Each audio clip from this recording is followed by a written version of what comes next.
Pour certains, nous sommes aujourd'hui le mercredi. Bon, la nuit porte conseil pour certains.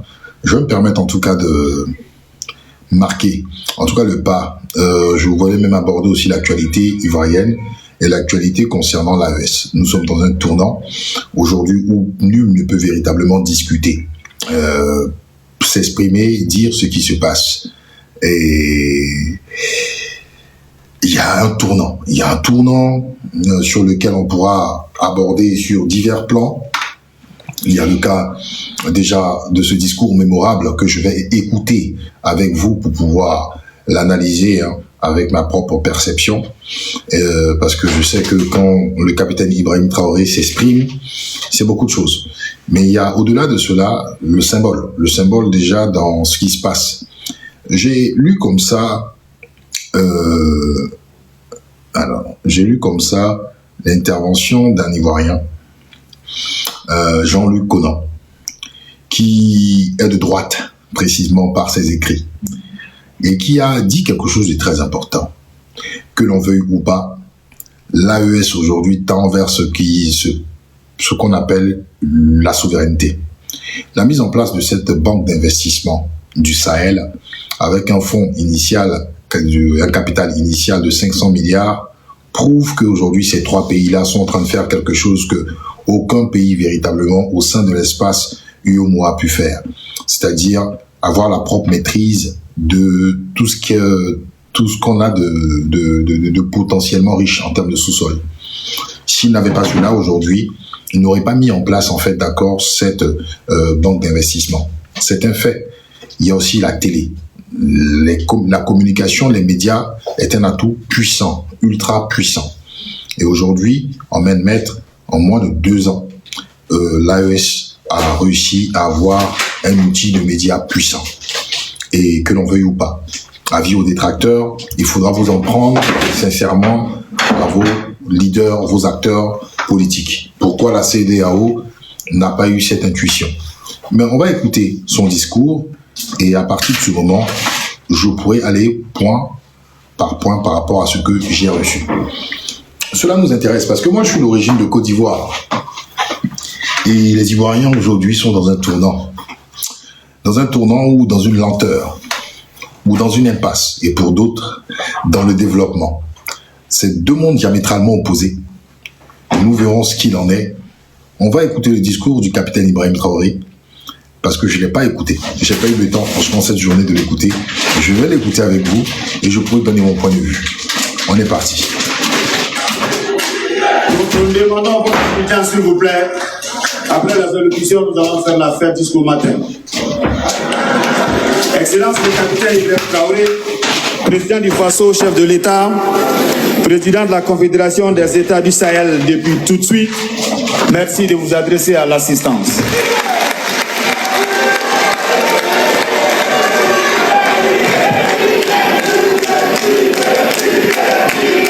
Bonsoir camarades. Merci beaucoup à tous. Merci. Et bonsoir encore. Merci. Merci beaucoup. Merci.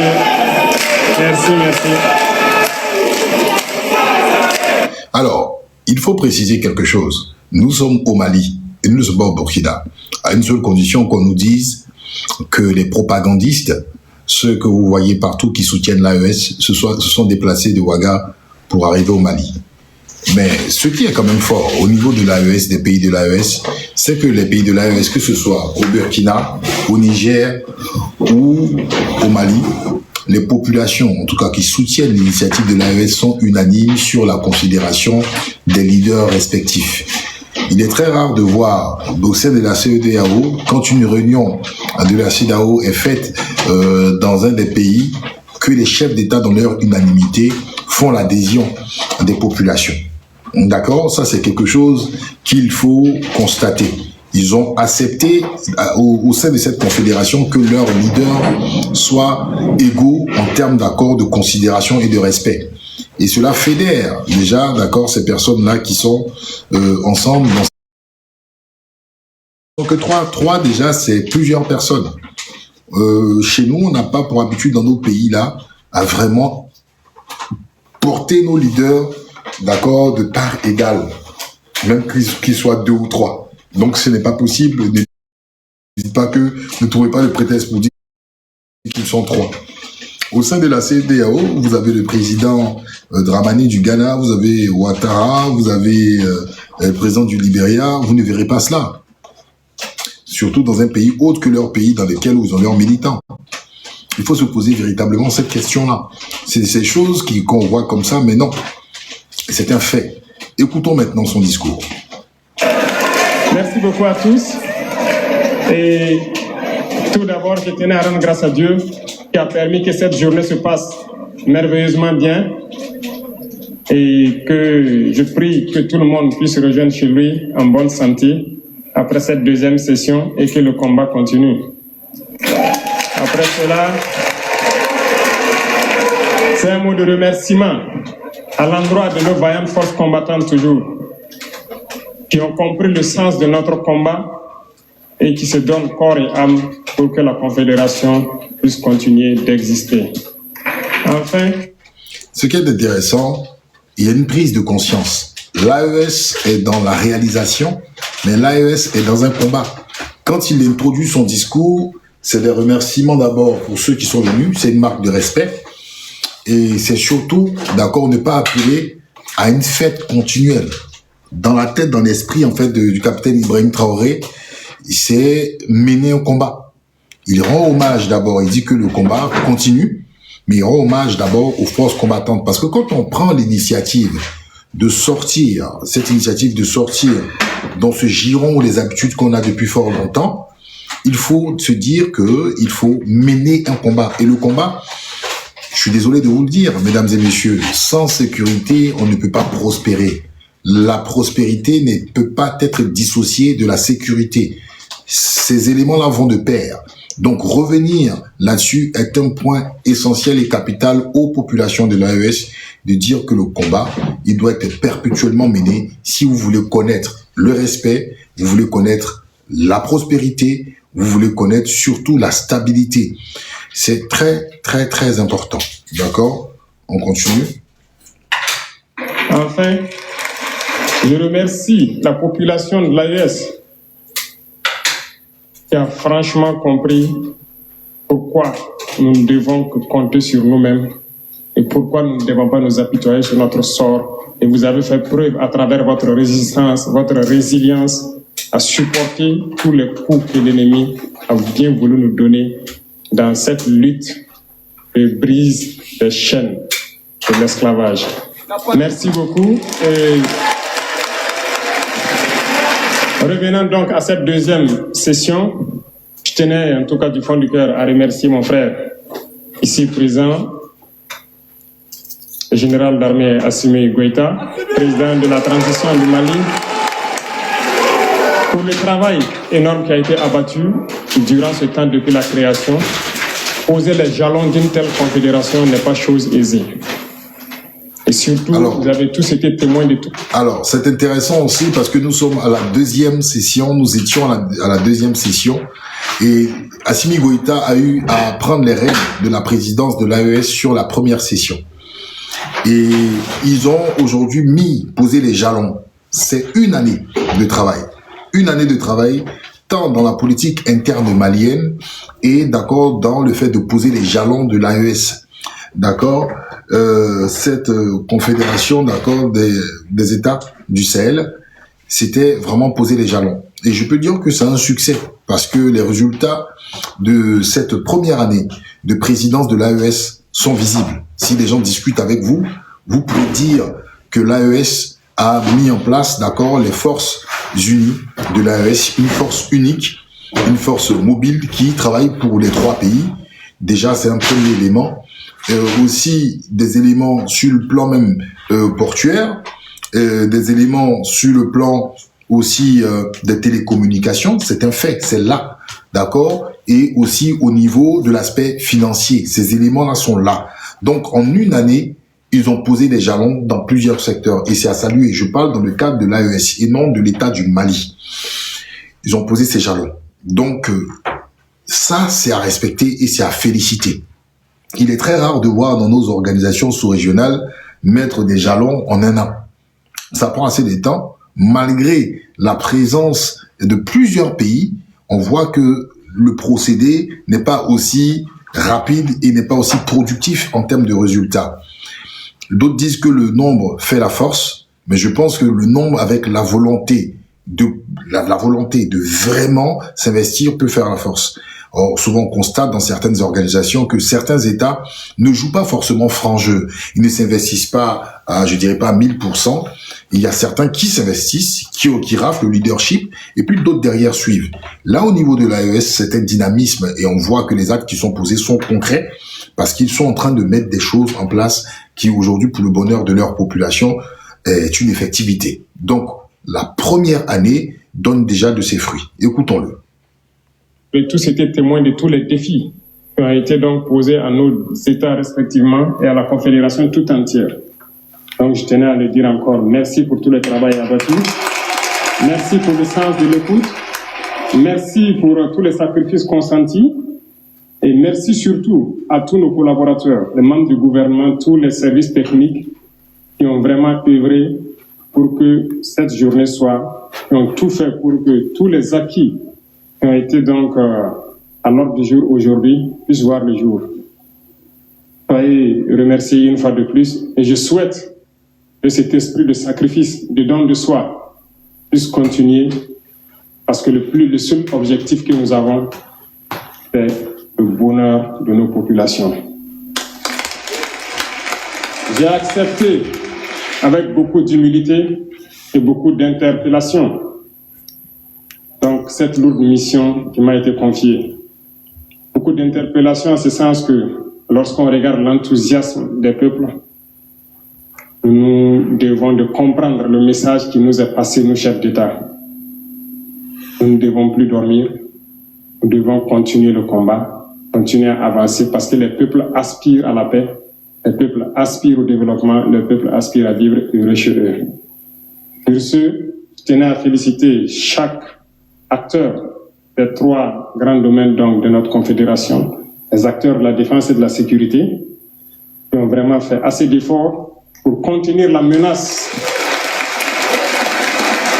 qui a grandi, certes, mais la menace a été contenue.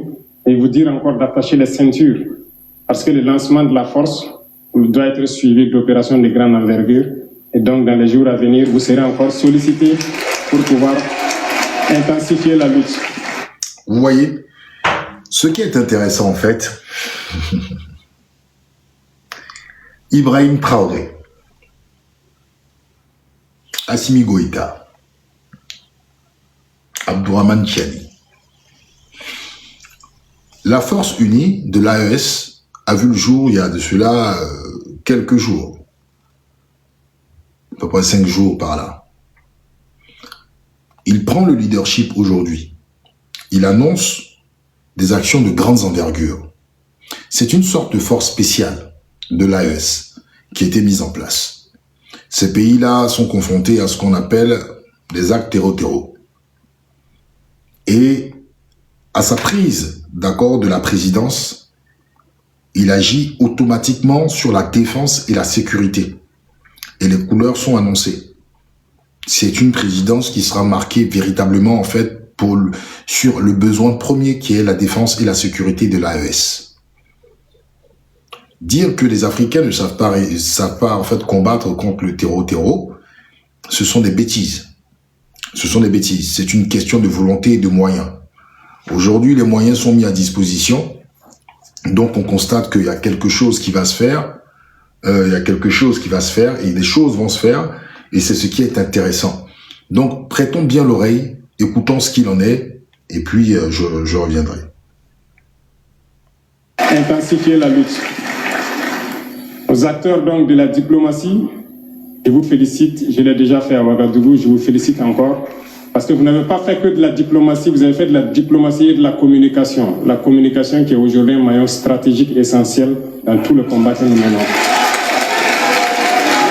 Deuxième volet, diplomatique. Le deuxième volet, l'aspect diplomatique, Sans diplomatie, aujourd'hui, je pourrais vous dire que ces gens-là allaient être isolés. On a des ministres comme le ministre Abdoulaye Diop, il y a ses homologues du Niger et également en fait du Burkina Faso, de toute façon qui avaient déjà, ce sont ceux-là même qui ont envoyé la dynamique de l'AES. Mais ils ne sont pas restés en marge, c'est-à-dire que quand l'AES a vu le jour, ils ont toujours œuvré dans ce dynamisme. Je vous donne un exemple clair qui est très rare qu'on fait en Afrique, le principe des réciprocités en ce qui concerne d'accord des actes diplomatiques de pays européens vis-à-vis en fait de ces diplomaties-là, restriction de visa, augmentation de billets et plein d'autres choses, d'accord. Ces pays-là ont répondu du tac au tac. On peut dire aujourd'hui même que des pays tels que les États-Unis et autres n'ont pas banni complètement ces pays-là, en fait, d'accord, ces pays de l'AES là, du concert des nations. Et puis ils ont fait des choix qui sont assez déterminants dans cet écosystème géopolitique où aujourd'hui il faut véritablement prendre à bras le corps le choix de son partenaire.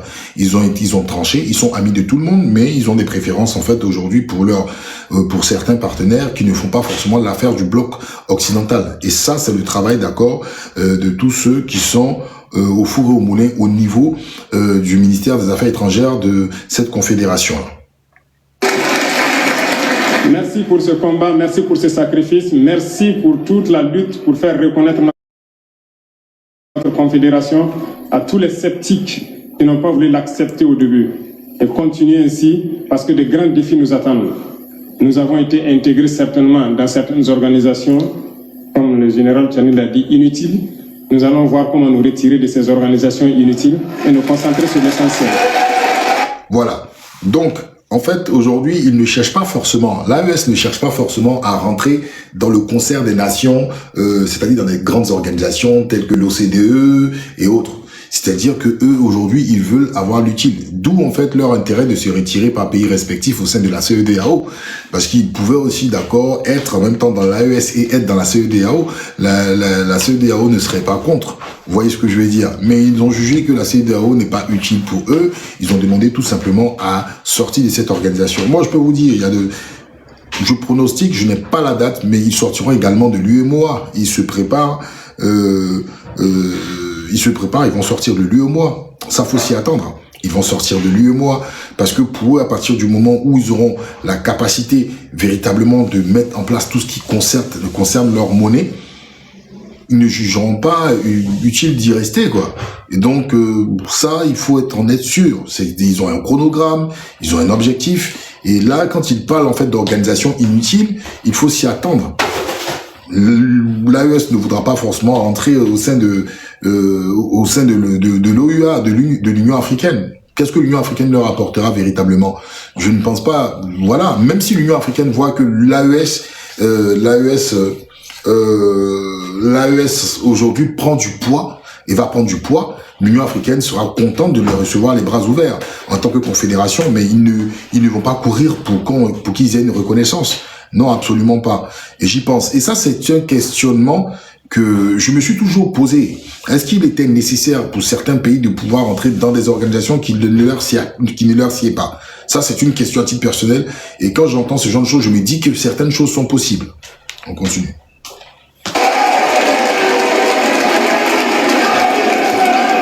Aux acteurs du développement qui est une mission transversale, après la sécurité et donc la diplomatie pour maintenir et la communication pour maintenir en veille donc l'esprit de nos populations, on pense au développement. Et le développement concerne plusieurs secteurs.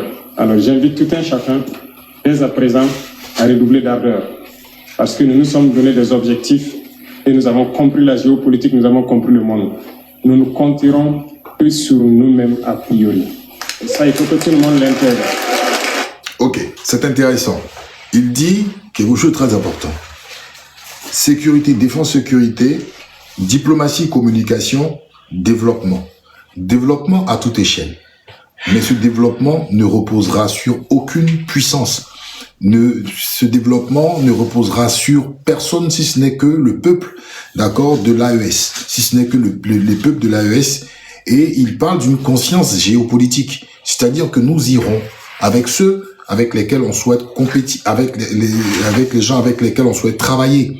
Mais on ne travaille pas à perte. On travaille parce que derrière, si on veut avoir quelqu'un, nous, on travaille pour notre avantage, on travaille pour notre gain.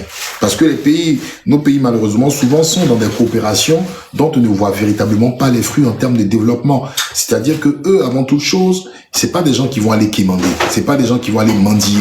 C'est-à-dire, ce qu'ils produiront, ils se permettront d'acheter ce qu'il faut. Et ça, c'est très important à percevoir et comprendre.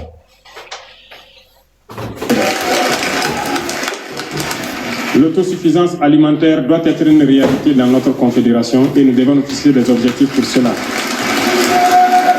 Nous avons de grands projets de développement, que ce soit en termes d'industrie, d'infrastructure. Nous allons batailler pour que ces projets voient le jour. Et bien sûr, d'autres grands projets plus stratégiques et urgents nous attendent et qui va demander plus de célérité dans tout ce que nous faisons. Et c'est ce qui est attendu par tout un chacun ici, tous les peuples de la Confédération. Donc, le rythme sera certes soutenu, mais d'ores et déjà, je vous invite à vous mettre au travail pour que nous puissions relever les défis, parce que ce que nous faisons actuellement est un défi. Enfin, je continuerai donc à solliciter le soutien et l'appui de mes frères ici présents, qui, en tout cas, n'ont ménagé aucun effort à n'importe quel moment, quand j'ai eu besoin d'eux, ils étaient disponibles. Nous avons toujours ménager le programme pour pouvoir nous retrouver et discuter des questions essentielles. Les défis furent nombreux. Il y a eu des hauts, des bas, mais l'esprit de solidarité, l'esprit de fraternité, l'esprit de tolérance a permis à ce que nous soyons là aujourd'hui. Et je puis vous assurer que nous continuons les échanges dans ce sens et nous promettons de ne pas vous décevoir, de ne pas décevoir le peuple de l'AES et de continuer la discussion. Merci à tout un chacun. Je ne serai pas plus long que ça. Je souhaite que Dieu vous accompagne tous dans vos missions respectives, que Dieu vous ramène tout un chacun sain et sauf chez lui, et que la lutte puisse continuer et ardemment contre l'impérialisme, ses valets locaux et toutes ces manifestations ici dans l'espace confédéral. La patrie ou la mort, nous vaincrons. Merci.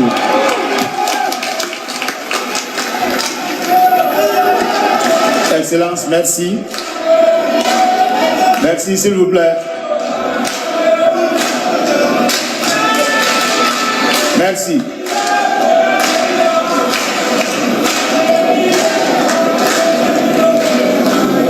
Excellence, merci beaucoup. Messieurs les chefs d'État, mesdames et messieurs, distingués peuple de la Confédération AES, le moment de se dire au revoir approche. Avant de nous souhaiter bonne route ou bon vol, ou même de nous présenter mutuellement des excuses, je vous prie d'écouter attentivement les discours de clôture du président du pays hôte de cette deuxième session du Collège des chefs d'État de la Confédération AES, son Excellence le général d'armée Assimi Goïta. Merci. Président du FASO, chef de l'État, Excellence, Monsieur le Président de la République du Niger, chef de l'État, Monsieur le Premier ministre, Monsieur le Président du Conseil national de transition, Monsieur le Président des institutions de la République, Mesdames et Messieurs les ministres, Mesdames et Messieurs les ambassadeurs, et distingués invités, Mesdames et Messieurs. Et je voudrais exprimer ma profonde gratitude à mes frères leurs excellences, le capitaine Ibrahim Traoré, président du FASO, chef de l'État, président de la Confédération AES,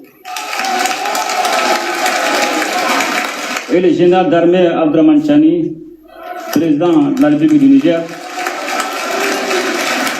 chef de l'État, pour la qualité de leurs apports à nos travaux.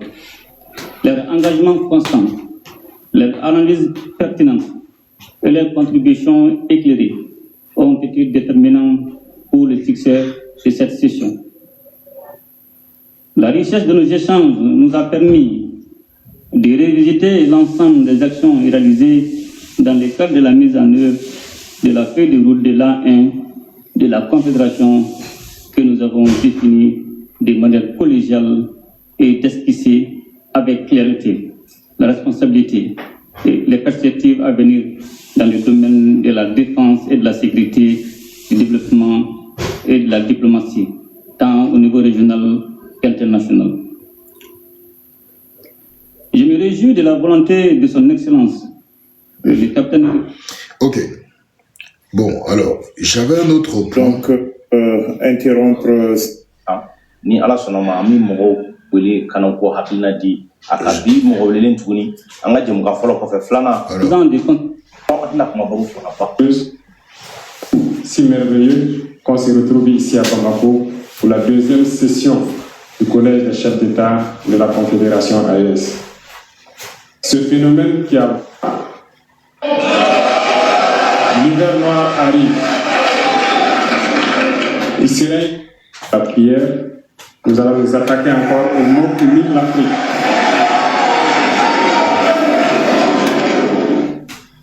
Vous avez certainement tous déjà entendu parler du printemps arabe. Ce phénomène qui a bouleversé la géopolitique du monde arabe, en commençant par le Maghreb, en Afrique jusqu'en Asie. Il s'est manifesté avec des conséquences souvent désastreuses, des morts et des divisions par endroits, et des bouleversements politiques sans précédent dans d'autres endroits.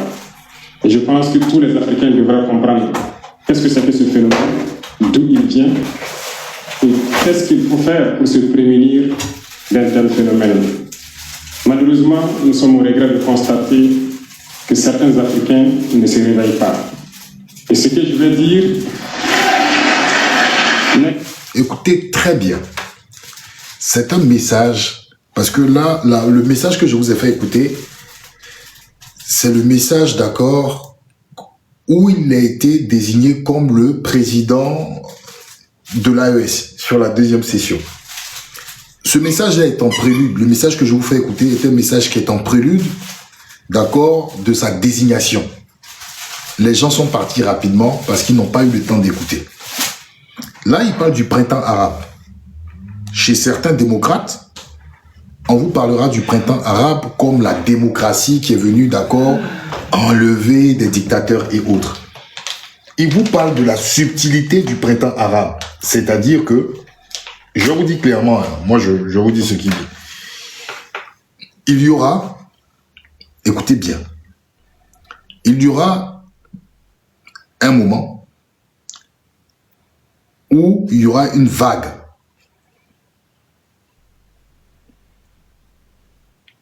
Un vent qui va souffler sur certains régimes.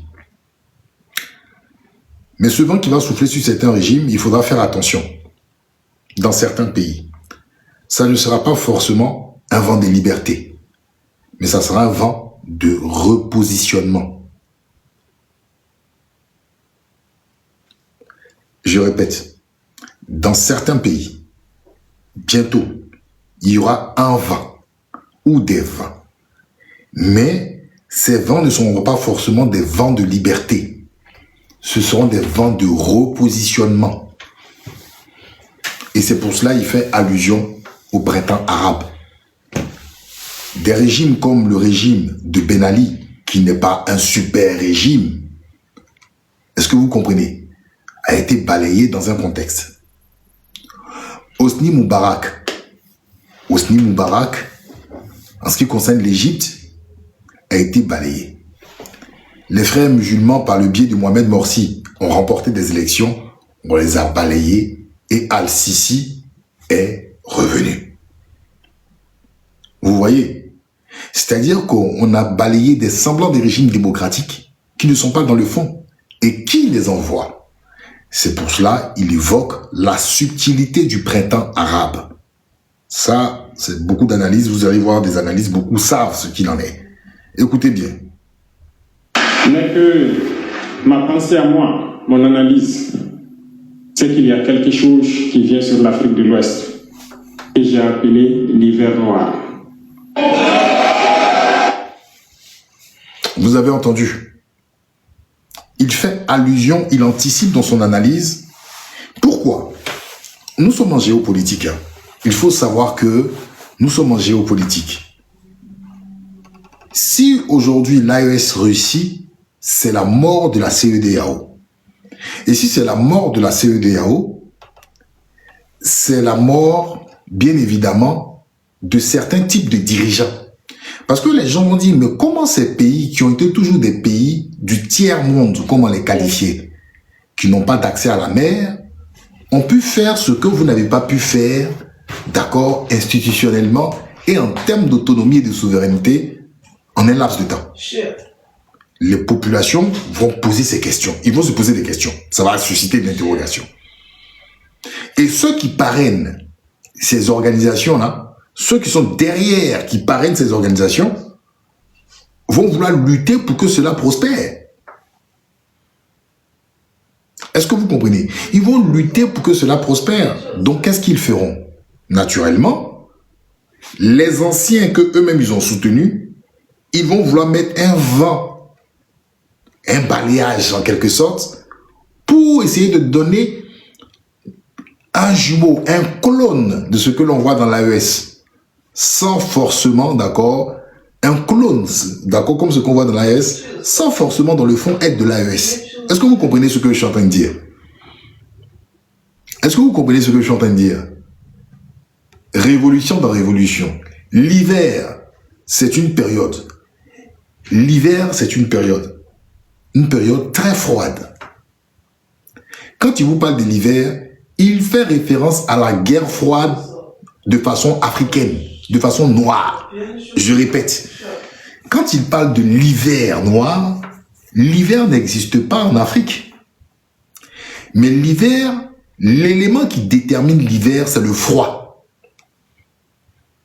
Donc, cette guerre, elle risque de ne pas être explosive, mais elle sera très stratégique. Parce que la guerre froide, il n'y a pas forcément eu de combat violent comme la guerre mondiale. Mais il y a eu beaucoup de stratégies, beaucoup de renseignements, beaucoup d'espionnage, beaucoup. Donc quand il parle de l'hiver, il fait référence, d'accord, à la guerre froide.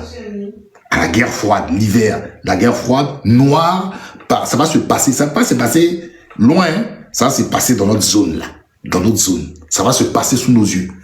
On a déjà eu en prélude un élément qui s'est passé. On a eu un élément, l'hiver noir qui vous dit là, on a eu un élément qui s'est passé il y a quelques semaines. Et ce n'est pas le dernier élément. Donc il vous annonce et écoutez la suite de ce qu'il dit. L'hiver noir arrive. Il sera un hiver très froid. Un hiver sanglant, un hiver meurtrier. Un hiver très froid, sanglant et meurtrier. Sanglant et meurtrier. Il faut avoir du cran pour le dire. Il parle de quoi? Il veut faire peur aux gens. Il parle de quoi? Hiver très froid, sanglant et meurtrier.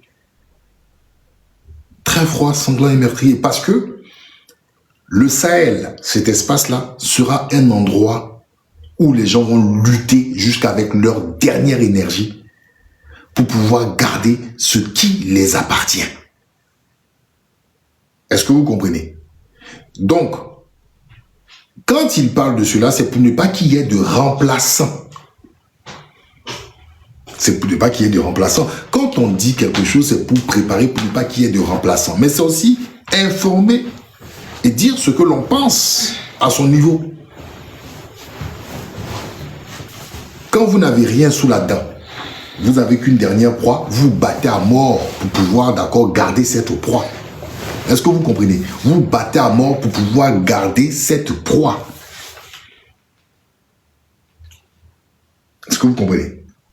Donc, de la guerre froide, il y en aura, de l'espionnage, du renseignement, mais il y aura des combats. Ça va durer combien de temps? Je ne saurais vous le dire. C'est lui qui le dit, moi j'analyse ses dires.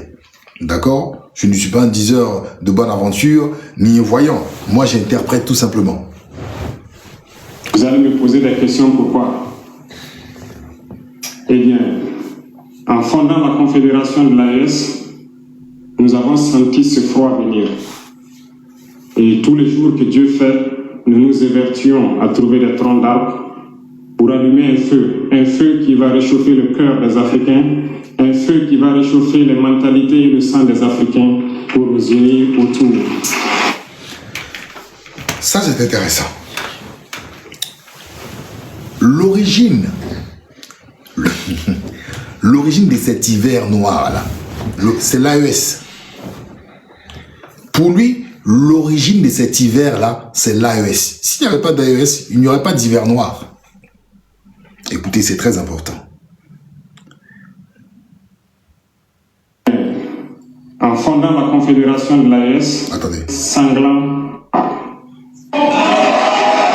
l'hiver noir arrive. Il sera un hiver très froid, un hiver sanglant, un hiver meurtrier. Vous allez me poser des questions, pourquoi? Eh bien, en fondant la confédération de l'AES, nous avons senti ce froid venir. En fondant la confédération, d'accord, des États de l'AES, nous avons senti ce froid venir. C'est-à-dire que, avant même l'AES, avant même de créer l'AES, ils étaient dans quoi? Dans l'alliance du Liptako-Gourma, vous vous en souvenez? Et le symbole fort a été fait à partir du Niger. Rappelez-vous que quand la CEDEAO voulait déployer une force, c'est à partir de ce moment que le Mali, le Burkina Faso, je dis même la Guinée, et ont pris des déclarations pour dire que si la CEDEAO s'amuse à faire une descente au Niger, ces pays-là vont intervenir. Chose que l'on n'a jamais vue dans l'histoire des pays noirs. C'est très rare que des pays noirs viennent en soutien comme ça entre eux. Est-ce que vous comprenez? Entre eux. Mais ils ont créé l'alliance du Liptako-Gourma. Par la suite, ils ont créé maintenant, d'accord, cette confédération de l'AES parce que ils étaient déjà en bisbille avec la CEDEAO. Je me rappelle d'une visite de la CEDEAO, où des fonctionnaires de la CEDEAO, ils ont dit comme ça, ils ont tapé du poing sur la table pour dire c'est impossible, le Burkina, le Mali ne peuvent pas sortir. D'accord? Mais c'est le cas aujourd'hui, c'est une effectivité. Qu'est-ce qu'il répond? Quand il parle de l'hiver noir, il parle de cette guerre froide-là. Cette guerre froide n'est pas animée même véritablement par des États même noirs. Cette guerre froide est animée, bien évidemment, par des communautés étrangères qui utilisent d'abord des pays noirs pour les mettre au devant. Ce qui crée véritablement le report de cette guerre-là, d'accord, de cette guerre froide-là ici, c'est-à-dire sur le continent noir. Mais il dit quelque chose, il utilise une figure de style. Quand il y a le vent froid, qu'est-ce qu'on fait? On prend des troncs d'arbres. Les troncs d'arbres là pour allumer le feu, pour réchauffer le cœur des peuples. C'est pour dire quoi? Actuellement, la situation, elle est froide, elle est semblable à la guerre froide. Ces troncs d'arbres là, ce sont par exemple les initiatives que l'AES fait. La Force Unie de l'AES, la Banque Centrale d'Investissement de l'AES, les médias par rapport à l'AES, un instant s'il vous plaît. La Force Unie de l'AES, d'accord, les médias de l'AES, c'est-à-dire tout ce qui est en train d'être mis en place, chaque élément est un tronc d'arbre qui réchauffe le cœur des populations et qui permet aux populations de pouvoir croire en cette effectivité de l'AES. Est-ce que vous comprenez? Écoutons la suite. Et tous les jours que Dieu fait, nous nous évertuons à trouver des troncs d'arbres pour allumer un feu qui va réchauffer le cœur des Africains, un feu qui va réchauffer les mentalités et le sang des Africains pour nous unir autour. Nous nous sommes évertués également à faire la chasse aux loups pour essayer d'utiliser leur peau pour faire des manteaux pour nous protéger du froid de l'hiver.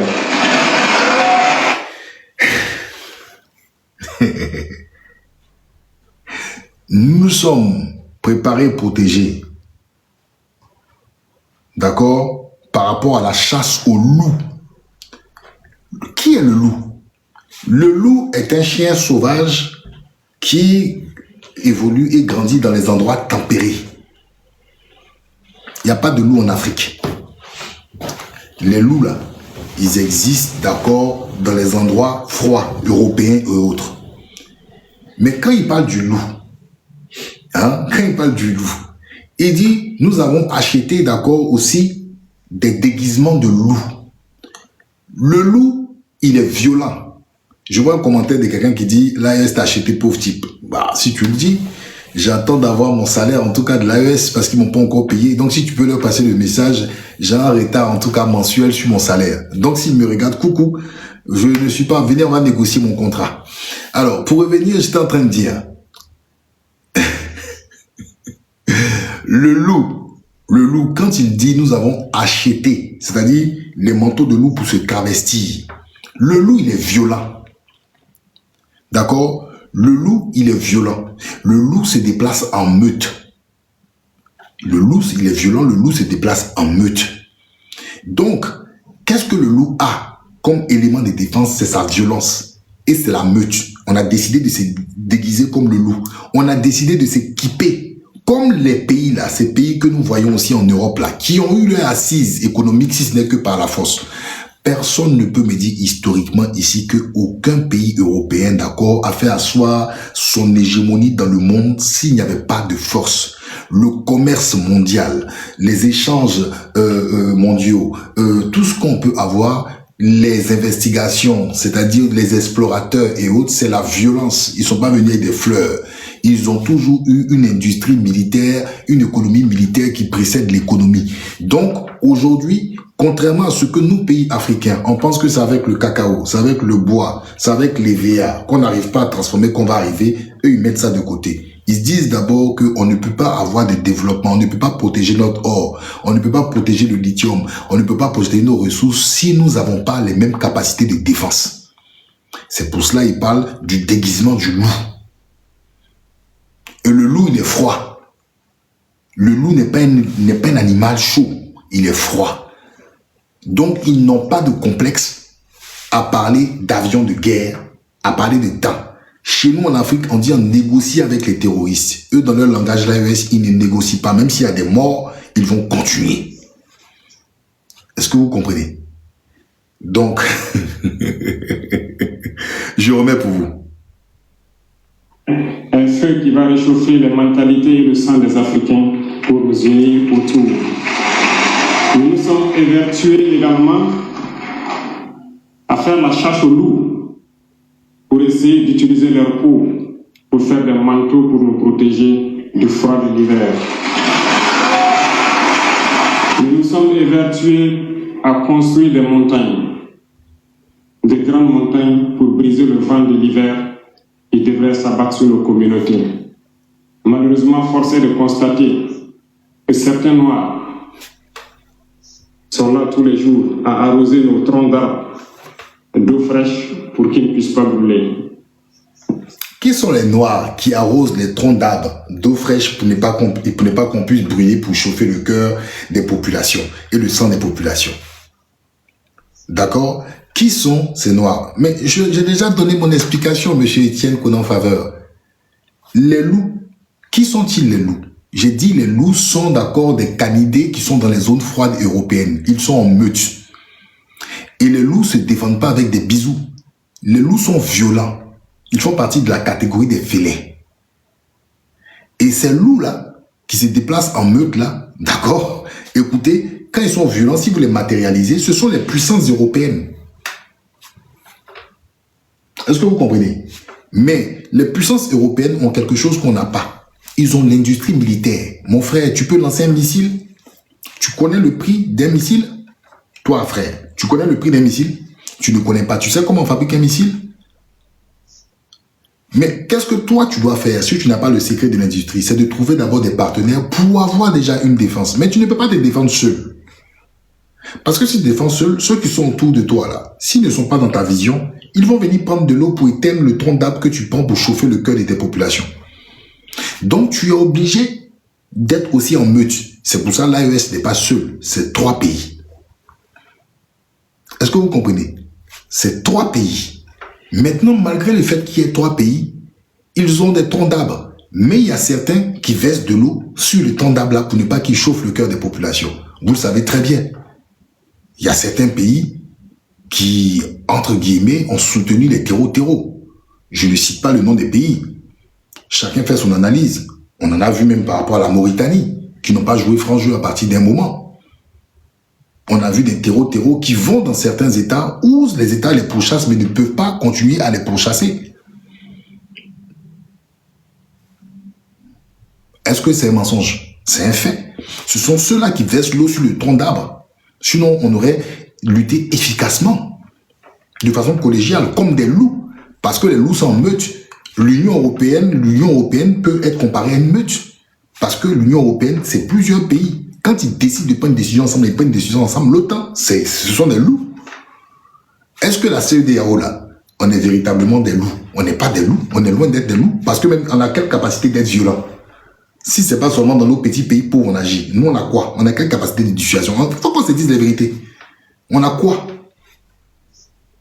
On a quoi? On a vu l'ambassadeur de l'Ukraine au Sénégal. C'est de ça qu'on parle. Il faut pas... Moi, je ne suis pas passeport par quatre chemins. C'est des réalités. Venez me dire que je mens.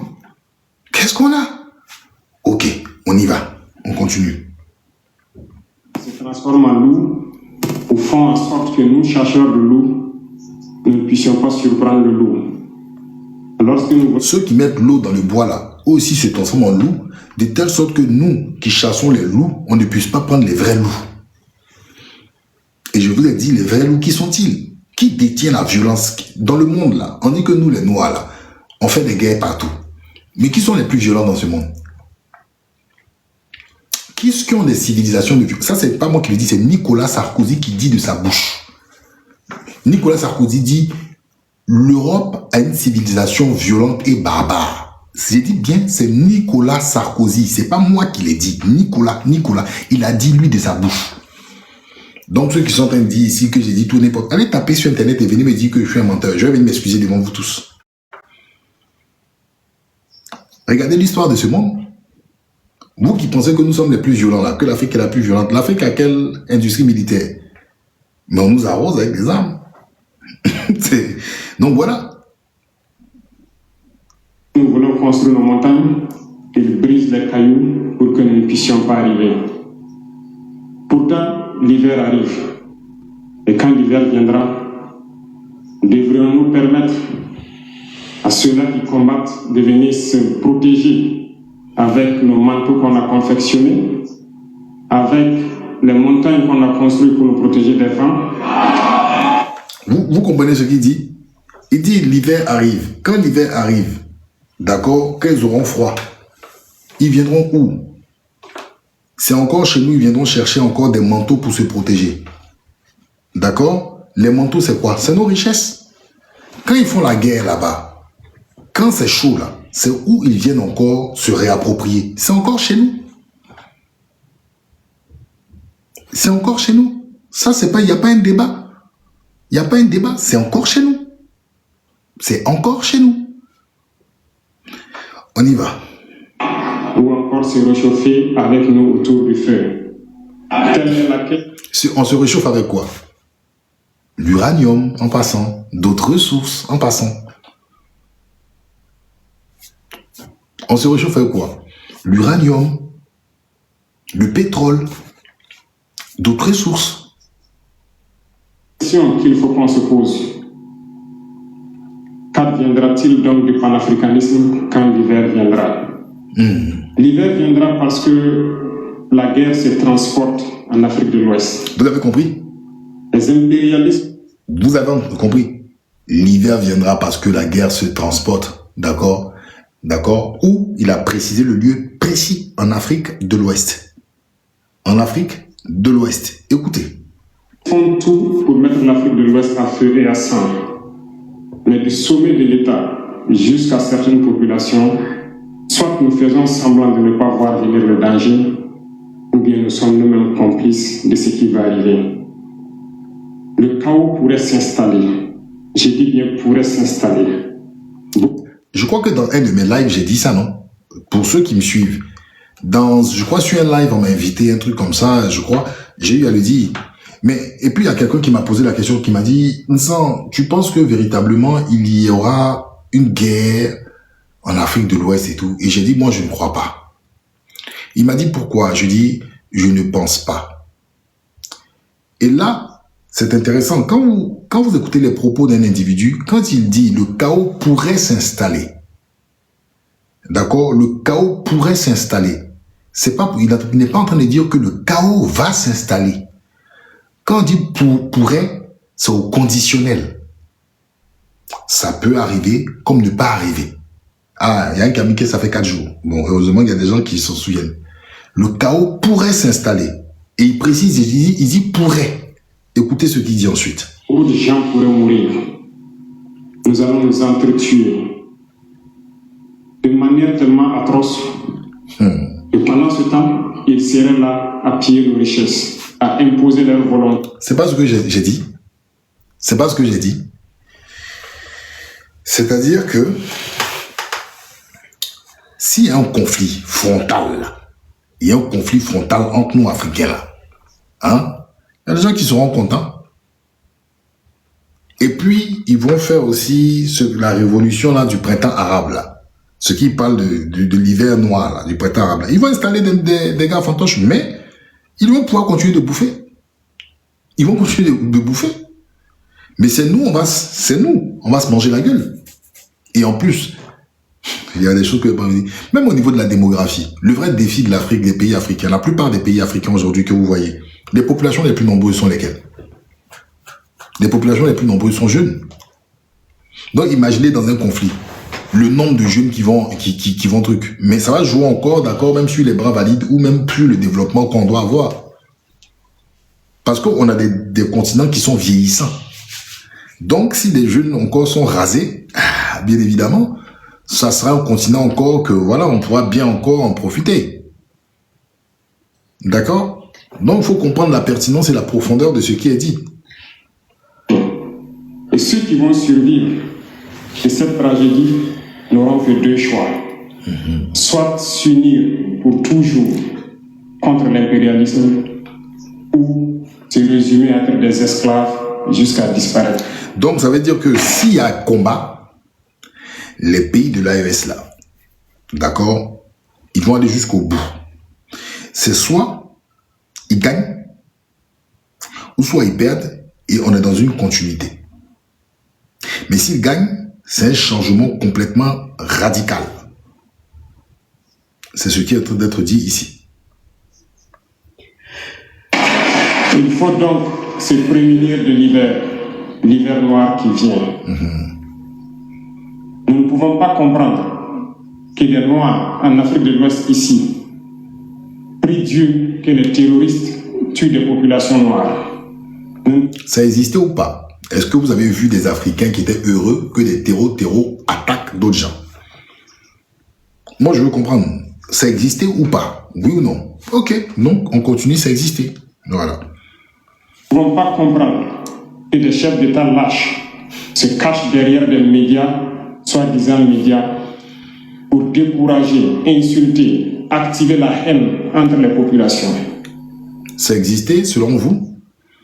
Que les hommes politiques se cachent derrière les médias et tout pour utiliser les médias pour... Ça existait ou non? Ok, je continue. Les individus qui sont sur leur plateau, qui tous les jours du matin au soir crachent leur venin toxique pour attiser la haine entre les communautés. Ça existe ça? Ça existait, ce qu'il dit? Non, moi je ne cite pas un pays, hein. Je vous demande à vous, est-ce que ça existait? Ça existe ou ça existait? Ok, on continue. Ils sont généralement très vilains. Avec leur gueule de misère, ils ne savent que faire cela. Regardez-les bien. Alors, moi je ne sais pas. J'ai pas vu la beauté des gens. Mais bon, cette partie-là, je laisse. C'est à vous de voir. Ah ouais? C'est à vous de voir ce qu'il en est. Mais bon. Ils sont là avec des yeux de drosophiles sauvages. Tous les jours, c'est cracher du venin.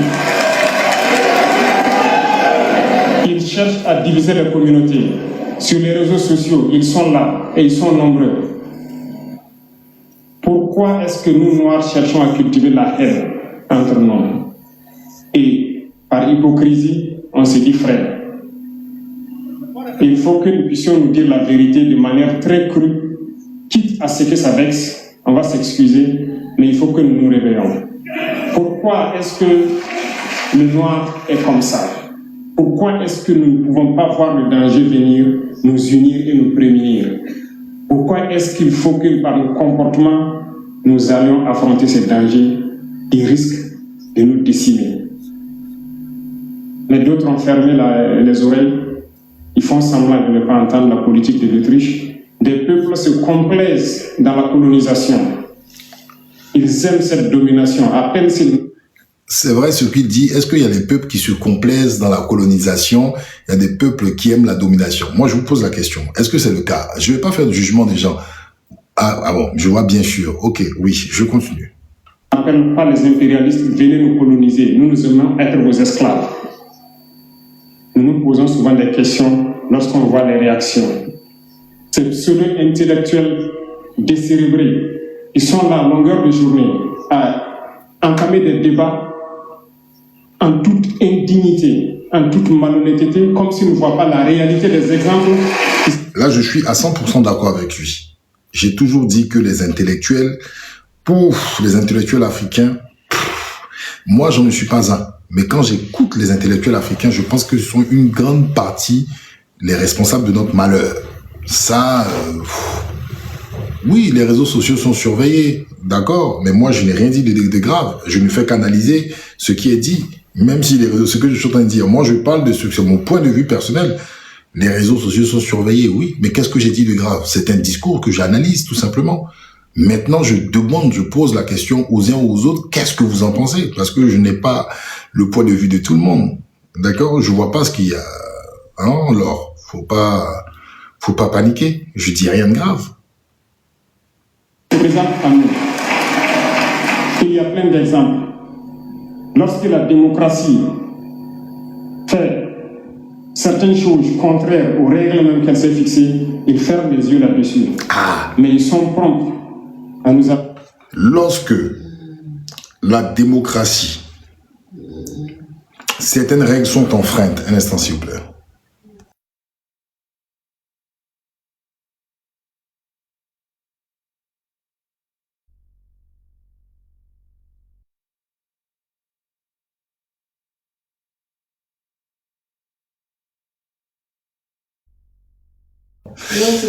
Alors, excusez-moi.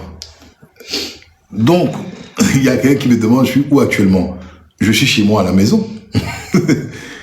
D'accord? Voilà, on a vu la Guinée-Bissau. La Guinée-Bissau, qu'est-ce qu'il en est? La Guinée-Bissau, qu'est-ce qu'il en est? Il devait avoir, d'accord, les résultats. Pourquoi tous nos intellectuels ne crient pas au secours? Ils ont crié pour le cas du Bénin, d'accord. Mais pourquoi pour la Guinée-Bissau? La Guinée-Bissau, c'est pas un pays. Les Bissau-Guinéens qui votent là, c'est pas des hommes. En Côte d'Ivoire, par exemple, je donne un exemple, en Côte d'Ivoire, il y a des gens qui sont pour un quatrième mandat, il y a des gens qui sont contre un quatrième mandat. Est-ce que le débat était ouvert?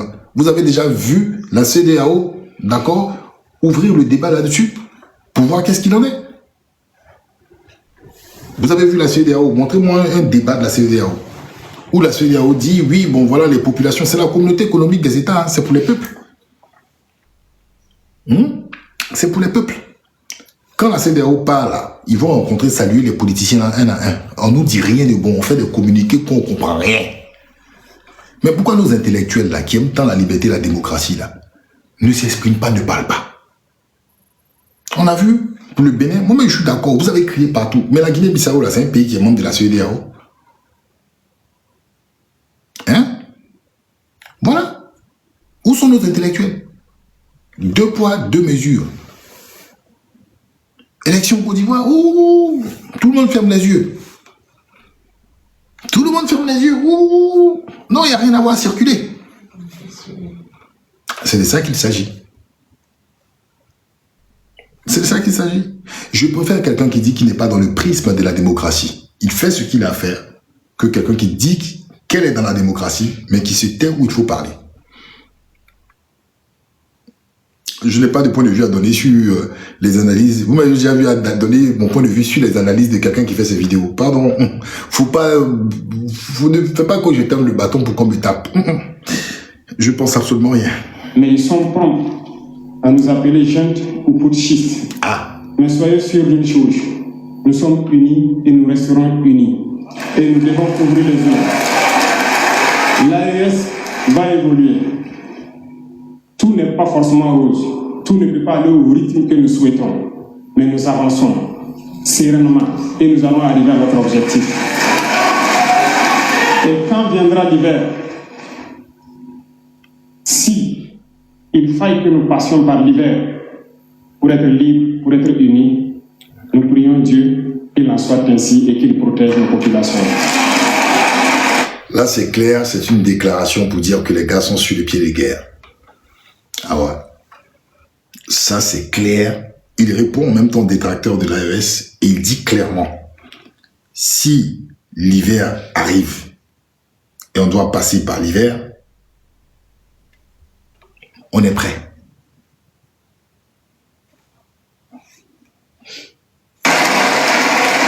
Sinon, une chose est sûre, l'AES vaincra, l'AES grandira.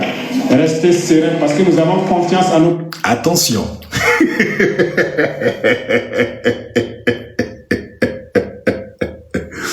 Attention, il y a un message codé qui est passé là. Ce qui est sûr, l'AES vaincra. L'AES grandira. Attention. Ça veut dire clairement que les ambitions de l'AES là, ce n'est pas les 3 pays là seulement. C'est pas ça. C'est pas ça.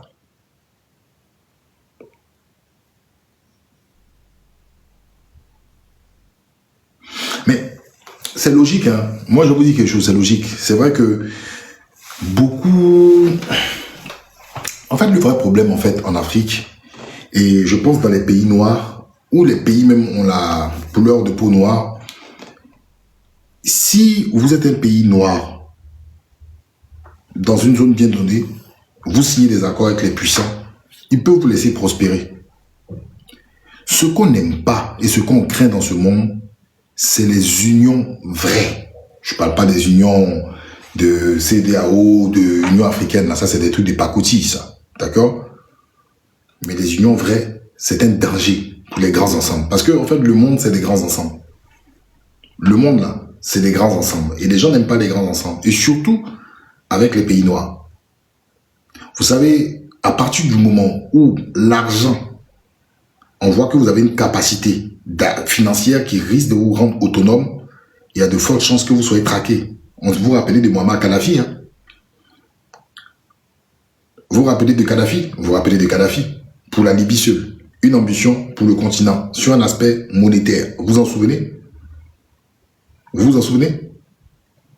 Vous avez vu ce que ça donnait? Vous croyez que si on était unis, les gens pouvaient battre Kadhafi? Si les pays africains étaient unis, là, on pouvait battre Kadhafi. Ce sont les pays africains même qui ont lâché Kadhafi en premier. Ah ben voilà.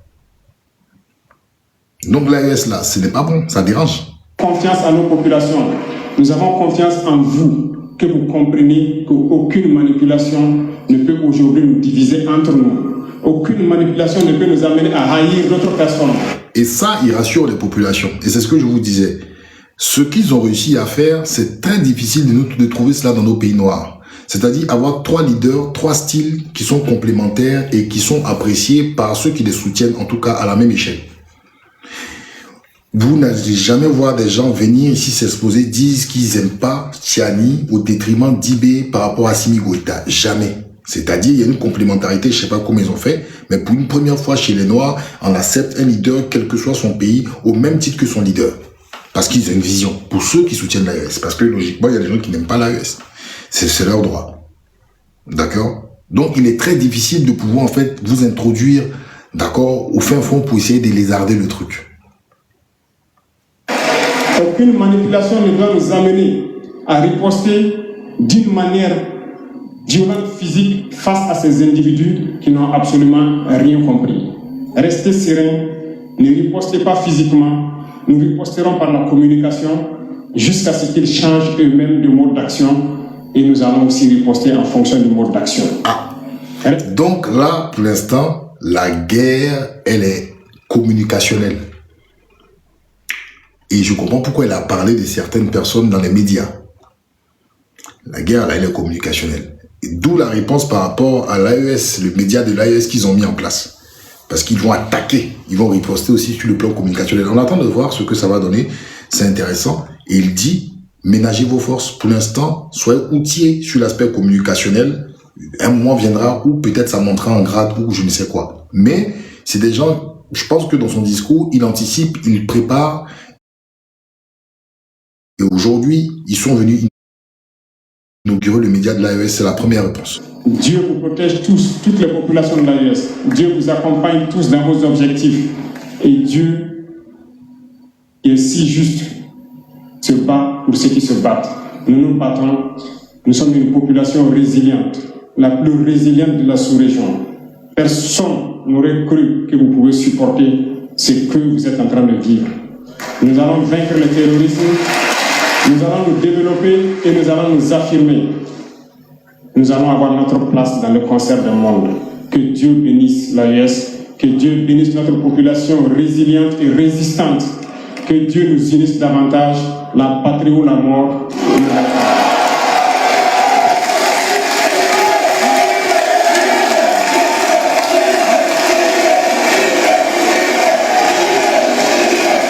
Merci.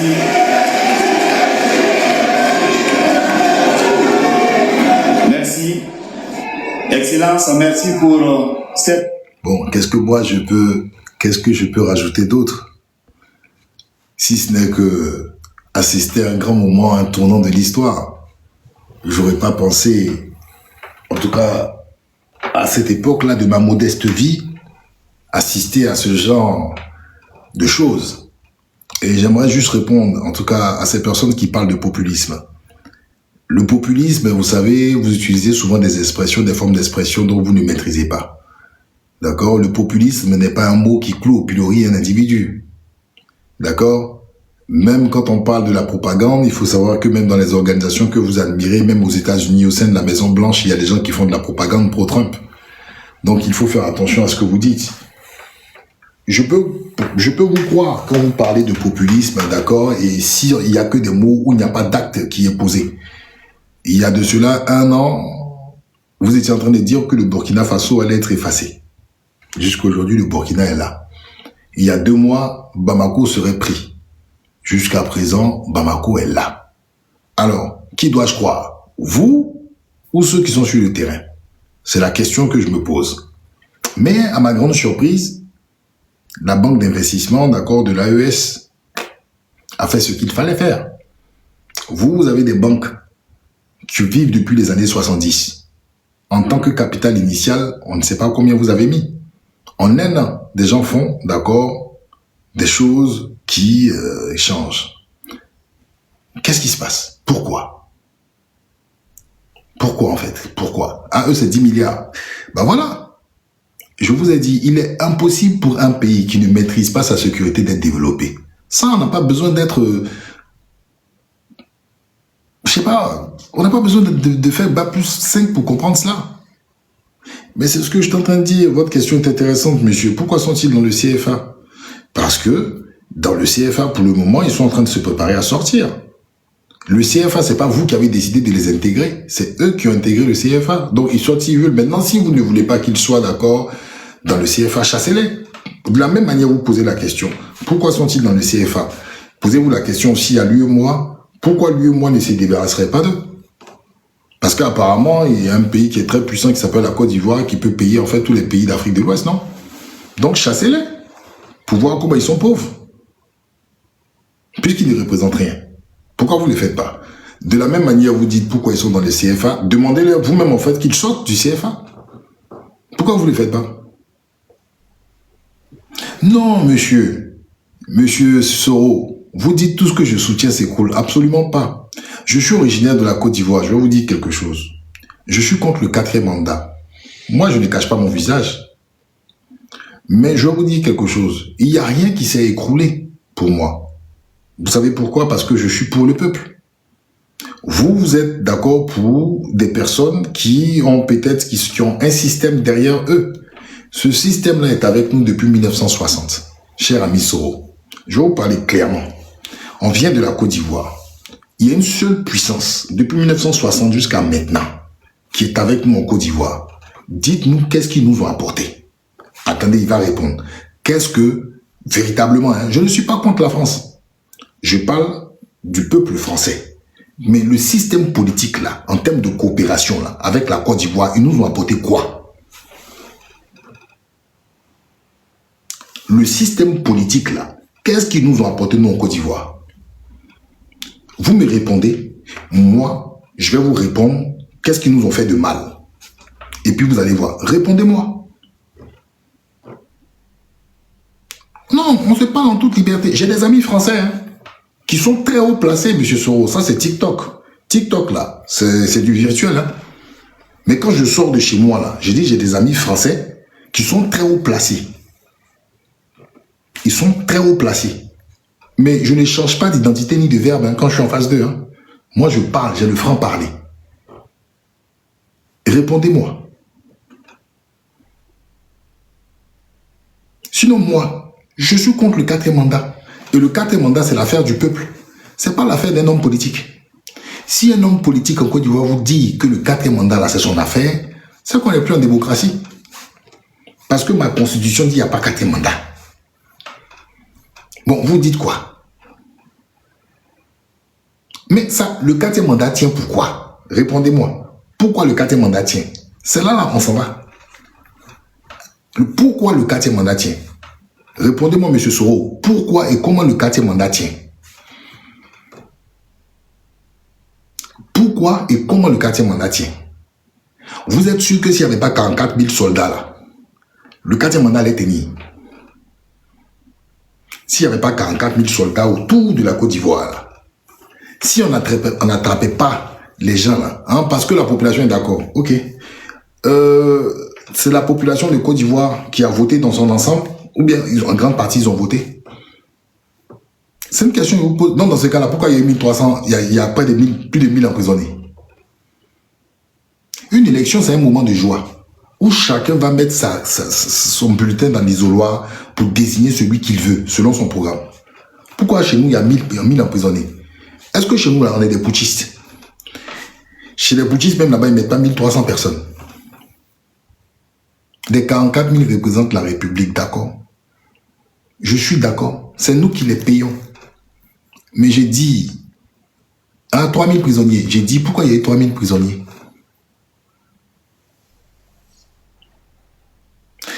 Vous dites que les Ivoiriens, c'est les Ivoiriens qui veulent le 4e mandat.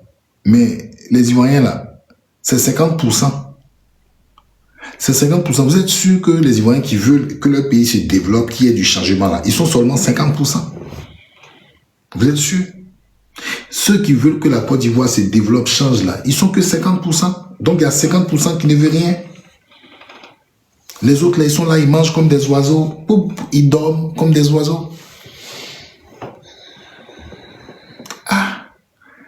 Non, comme on a augmenté, Cubier a augmenté juste par rapport à la jurisprudence de 2020. Non, on va aller dans le sens de Cubier. 50%. Les autres 50% là, ils ne veulent pas que les pays changent. Hein? Il a dit quoi? Dans ce cas, on serait dans une guerre civile et quand juste mis... Ah d'accord, ok. Donc les Ivoiriens sont tellement immatures. Ils sont tellement immatures parce que les 44 000 soldats là, l'opération Épervier se termine, je crois, en fin d'année. Ils vont rentrer eux tous. Quand ils rentrent eux tous là, on aura la guerre civile. Donc les Ivoiriens, ils sont immatures. Eux, les Ivoiriens là, ils sont pas intelligents. Monsieur Soro, c'est quand il y a élection présidentielle là. Beaucoup ils ont envie de se tuer. C'est-à-dire les autres périodes de l'année là, ils veulent pas se tuer.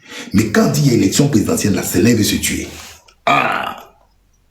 Vous respectez les Ivoiriens. Mais ça n'a pas dit le contraire. Le vote, qui a dit que le vote est une obligation? Ce n'est pas une obligation. Mais du coup, vous voulez dire que 50% d'Ivoiriens ne sont pas intéressés par le vote. Un pays où 50% de citoyens, où 50% des citoyens ne sont pas intéressés par le pays. Et vous, ça ne vous dit rien. 50%. Ça ne vous dit rien pour vous.